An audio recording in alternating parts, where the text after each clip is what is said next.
everyone. Welcome to another Tip Tuesday. Don't get confused. I know it's Friday. We were a little bit late. This guy right here has been busy all week. He's hard to catch, and I had to have him for this video, and I'll tell you why.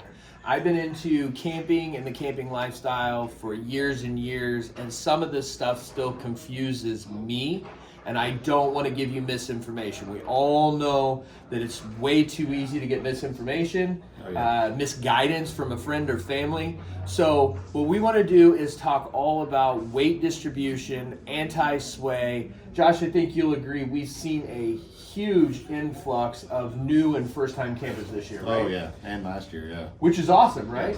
But along with that comes people who aren't really sure about components that they need, why they need those components, and maybe even the purchasing of some wrong components, right? Mm-hmm. So I'm going to let Josh just go all through weight distribution, anti-sway. I'll probably jump in and ask him some questions. But as always, if you have any further questions, leave a comment down below and we'll be sure to grab Josh and re-answer them. So Josh, take it away, bud. Part of also what we see is not only confusion about what it does, but people that do research on their own and buy their own stuff don't necessarily get everything that they need to set it up also. And sometimes people are confused about, if we're telling them, hey, we're going to put this E2 in with your deal to get you set up. I've even had people that come in and think they still need to buy like stuff like this in order to make that work. It's like, no, you don't. We have everything you need here. You don't need any of that stuff. And the problem, what we're finding out is when people want to bring their own stuff, something like this is a 5,000 pound capacity. A lot of times people don't think about the weight that this is designed to carry. So if you come in and get a 30-foot travel trailer, you're pushing the limits. And then they bring a ball that, they find one that has the right size that can fit on there. Well, this is a 3,000 pound or 3,500 pound capacity. So they're already setting them up for failure. We're mismatched. We're possibly breaking. And that's going to be bad news for somebody if that happens. So let me ask you real quick. We'll just jump in right now. So if I just buy my camper from Walnut Ridge today, and I get my E2 as part of my package deal, these components are already going to come into that, correct? Yeah, you don't see it here because there's different shanks that go with this for different heights. So that's another thing that people don't think about. Their trucks are raised up a little, or the newer trucks now being four-wheel drive just sit higher anyway. And so sometimes it takes a different size shank. So you don't see that here. But when you get a hitch from us on your deal, everything you need to tow that properly for your weight of the trailer and what your truck can handle will be set up with that system. You shouldn't have to bring anything in. Except yourself. And even newer trucks have a bigger receiver, 2.5-inch receiver. If you don't have the sleeve to reduce it down, we even carry that stuff too. Okay. So, but yeah, important to get this, and I would say do your research. Because you're going to find people that's going to tell you, oh, you don't need all that. That's you won't need to pull it with that. Well, they have a different truck than you do. Yep. They pull a different type of trailer than you do. They don't go as far as you do, maybe. Right. Maybe you're taking trips all the way down to Gulf Shores or somewhere where you're on the road long term. I would think you would want some kind of sway control and weight distribution, unless you like bouncing up and down the entire way. Right. Or, white knuckle steering because the trailer's doing this behind you every time a semi gets near you. Right. So there's important aspects of it. Weight distribution, let's start there. We'll break this down. So I'm going to take it for what it is. That's literally distributing the weight evenly across the truck instead of just on the ball. Is that how that works? Yeah, think about these handles back here like handles of a wheelbarrow. And so the higher you lift that up, then that weight's shifting forward. So it's taking it off of the ball so the truck's not squatting down. So that's going to help with squat. It's going to help with traction probably because it's evening out the weight. You could actually crank these up. If you had these so far adjustment too high, you could actually make the back end feel a little loose. Really? Yeah, you could take too much weight out. So there's another reason why you should have it professionally set up the right way, installed, so you're not more. So you could actually make yourself more dangerous with one of these than without one at all, right? Oh, yeah, definitely. If it's not set up properly, it's it's not going to tow properly. You're going to know. I mean, if you're a first time camper and you've never pulled something, even if you have this set up wrong, you're going to know, or at least something's not going to feel right to you. If it feels like you're fighting a trailer all the time, then something is not right. Right. It needs to be corrected. Either it's not the right weight, it's not set up properly, it doesn't have the right pitch on this. There's a lot of factors to set this up properly to get its full potential. So I'm your next door neighbor. You just bought a truck or a camper, and I have weight distribution. I've been camping for years. I've got a big Super Duty truck, right? Mm-hmm. And I say, Josh, don't worry about having them install that for you. I'll do it for you. The mistake there is your truck, your trailer, pretty much everything is completely different from my experience. So it doesn't matter that I've been doing it for 20 years. It's completely different, right? Completely different. And the tools it takes, people don't think about that. You know, somebody says, oh, I got a big enough wrench, we can tighten it down. Well, they need to be torqued certain specs. Last thing you want is the ball to come off, you lose a trailer. Be really bad.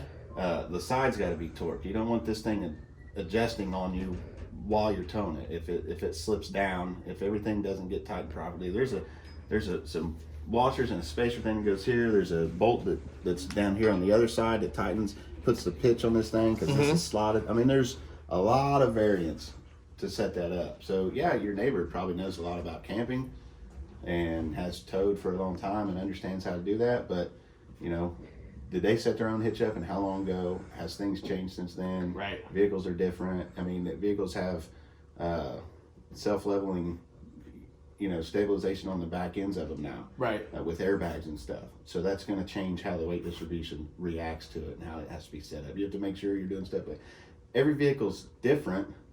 Right. And every trailer's different. Right. So you need the two paired up correctly in order to get a good towing experience. Let me throw another one at you and just see how you react and what you say, okay? Okay. So I had a friend who will remain nameless, and he bought his camper at a different dealership, okay? When he originally bought his camper, he had a different truck, and they sold him weight distribution, anti-sway. Okay. When he got his new truck, the guy said, take that anti-sway off there. You don't need that. Just use the weight distribution.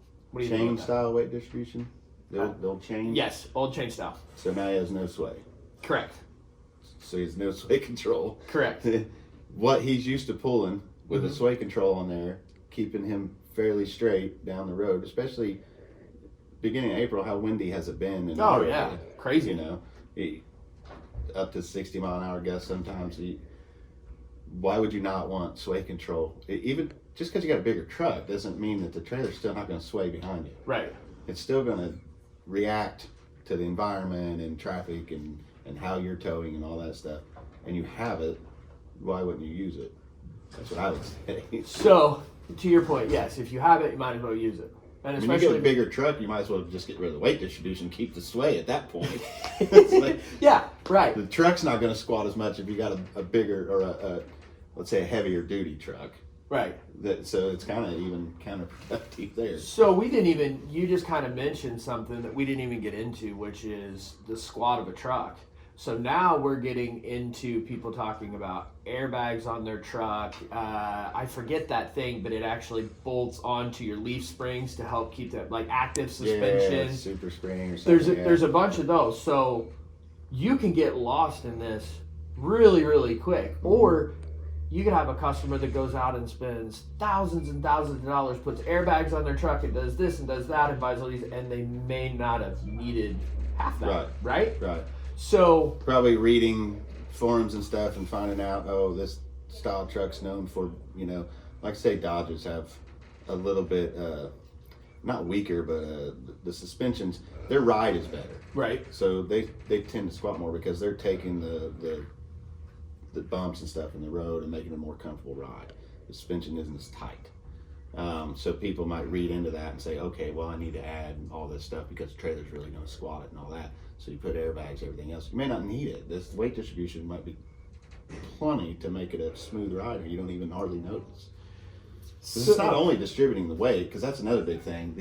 The weight of this, like your towing capacity is one thing. Your towing capacity with weight distribution is another. Mm-hmm. So people sometimes think they can't buy certain trailers because, oh, it won't tow that much based on what the owner's manual says. Well, you have to read it with weight distribution. Right. Your towing capacity goes up, so you could probably get a bigger trailer. Right. But it's going to require you to do this. And that's definitely a question. I mean, I know that's in the manual, but that's something you should definitely discuss with your salesperson or a technician or something. Hey, here's what my truck is. Here's what its tow capacity is. What is it with the weight distribution? Like, am I okay? Am I in a safe range with this? And that's what we run into with people buying their own stuff and bringing it in. A lot of times, for one, they don't have everything they need to set it up.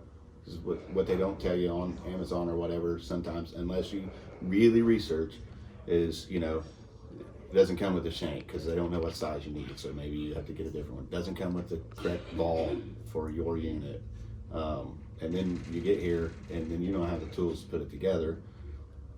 It's just going to make your experience go down right there, you know, right. Versus if you talk to people who do it every day and could find out exactly what you're towing with, what you plan on buying, and then we can match up the correct. I know when I bought my first camper from Walnut Ridge, I pulled up the day to pick up. It was already on there. I brought my truck over. You guys put it on there. I backed up. Never had a moment's trouble. So Let me ask you one other question. We'll wrap it up, okay? Okay. What if I pull up, I buy my camper, I pull up with my truck, and I say, I don't want any of this stuff? No. Well, how do we handle that? Do we advise them? Do they have to sign something because it makes them unsafe? Well, how does that work? Yeah, I really don't want people leaving without at least the bare minimum for weight wise, because that's a liability at that point if something happens and we didn't do our part to inform you, hey, that's not safe. You know, there's the chance of some very bad things happening, and we want you to get to the destination. We have a lot of people that, look, I'm pulling at one time to the campground and it's getting parked there in a permanent spot and it's never leaving again. Right. I understand you want to take the risk. You don't need all this setup for the one trip. You plan on never taking it out of there, then you don't, you know, have to necessarily have all this. Right. Sign this waiver for me saying you understand the risk that you're taking, you know what you need equipment wise, and that you're going to pull it. Or, you know, at the very least you have one that's the proper weight, correct weight to get it there. You know, your towing may not be a very good tow, but if you're only doing it the one time, you know, maybe you can make it. We don't suggest it. I would suggest you always have the proper equipment, but I understand when people are doing that. Yeah, Depends on how far they're going. So, in conclusion, we're not saying that you have to buy this from us or the one that any dealership says this is the one you want to buy. There are Amazon options, deals and options and everything else. What we are saying is it can be very confusing. You could be missing parts. You could be getting wrong parts, and you could be setting yourself up for failure if you don't do your correct research, right? Yes. So it's either make life easy. So let us do it for you. Let them do it for you, or take your time, do your research. It can be done. But, I mean, your advice is go with what your dealership tells you, right? I would say, yeah. Well, guys, there you go. Josh, thank you so much. We threw a lot at you, so if you have any questions, leave a comment down below. I know Josh would be happy to answer those. It's all about education. It's all about safe camping. It's all about the lifestyle. And if we're not getting you from point A to point B so you can relax with a cold beer and hang out with your friends and family, we're not doing our job, right? Correct. So, Josh, thanks again, buddy. I really appreciate it. Thank you.